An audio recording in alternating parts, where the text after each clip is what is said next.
Mercredi après-midi, la petite église Saint-Louis de Fontaine-sur-Saône accueillait un dernier hommage à Bernard Lacombe.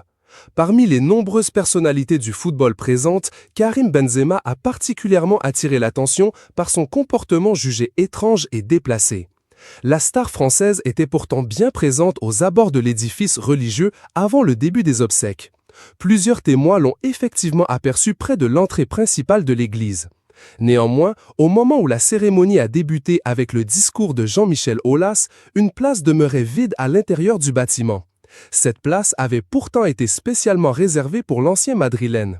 Cette absence n'est pas passée inaperçue, d'autant que Bernard Lacombe avait joué un rôle important dans la formation du joueur lors de ses débuts professionnels à Lyon. Le défunt dirigeant était reconnu comme un mentor pour toutes les générations d'attaquants du club rhodanien. Malgré une chaleur accablante, entre 400 et 500 personnes s'étaient déplacées pour rendre un dernier hommage à Bernard Lacombe. L'audience comprenait aussi bien des anciens joueurs que des supporters fidèles. De Bafétimbi Gomis à Manuel Amoros, en passant par les champions d'Europe 1984, Luis Fernandez et Jean-François Domergue, toutes les époques étaient représentées. Jacques Santini, ancien entraîneur lyonnais, a témoigné de leur amitié exceptionnelle. « C'était comme mon frère. On s'est connus, j'avais à peine 16 ans et on est devenus des amis très proches.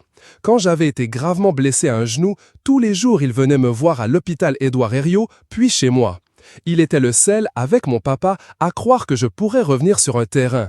Bernard, c'était la générosité, la force, un cœur énorme. » Parmi les anciens internationaux français présents, on retrouve également Bernard Genghini, qui a souligné les qualités humaines du défunt. C'était un homme bon, dévoué, qui adorait le foot et m'a beaucoup aidé dans mon après-carrière également. Alain Giresse, René Girard, Marius Trésor ou encore Léonard Specht avaient également fait le déplacement. À l'issue de la cérémonie, Bernard Lacombe a été inhumé dans l'intimité familiale au cimetière de Fontaine-sur-Saône. Sa dernière demeure se situe symboliquement près du stade qui porte son nom, là où de jeunes footballeurs continuent de poursuivre